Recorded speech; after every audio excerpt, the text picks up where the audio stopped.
শরীফ ওসমান হাদী একজন বিপ্লবীর নাম। শরীফ ওসমান হাদী আমাদেরকে দেখিয়ে দিয়েছে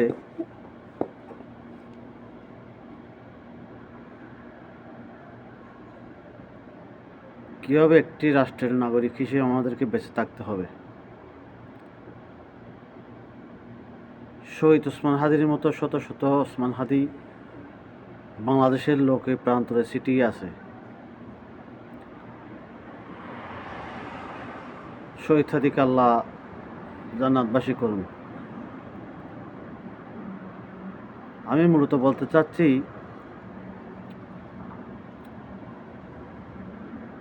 2024-এর অভ্যুত্থান পরবর্তী সময়ে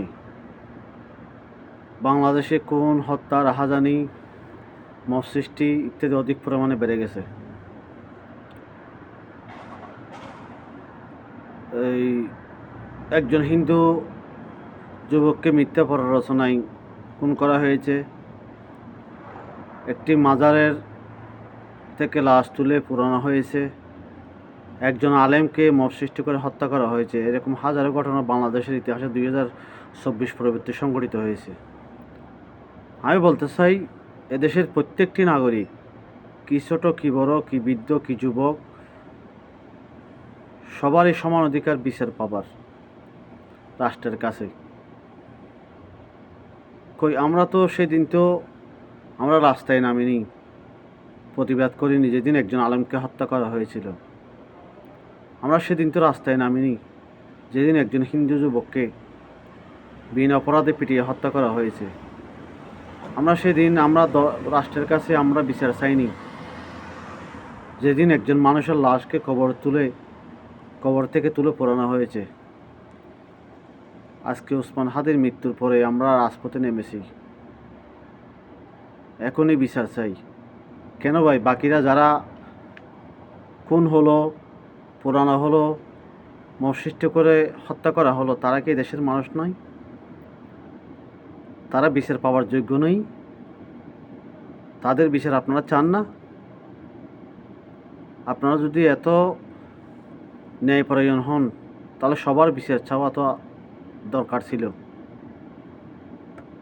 সেটাই হতো ইনসাফ। কেমন ইনসাফের কথা বলেন? প্রতিদিন কত মানুষ খুন হয়, হত্যা করা হয়, বিভিন্নভাবে নির্যাতন করে মারা হয়। সেগুলোর বিচার তো আপনারা চাননি। আপনারা কেমন ইনসাফ চান?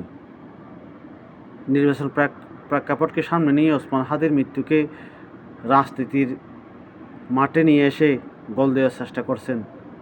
এটা মূলত দেশের মানুষ বুঝে। এগুলো সব হলো নির্বাচনকে নস্যাৎ করার পরিকল্পনা।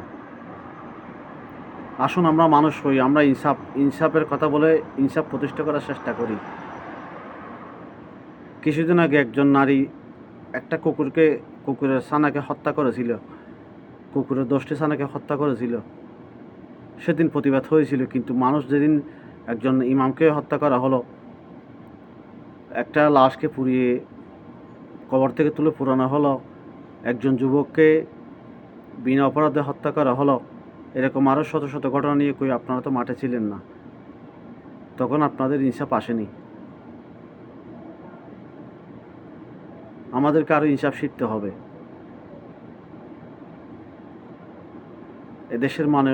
এদেশের জনগণ সব বুঝে ইনসাফ কী জিনিস।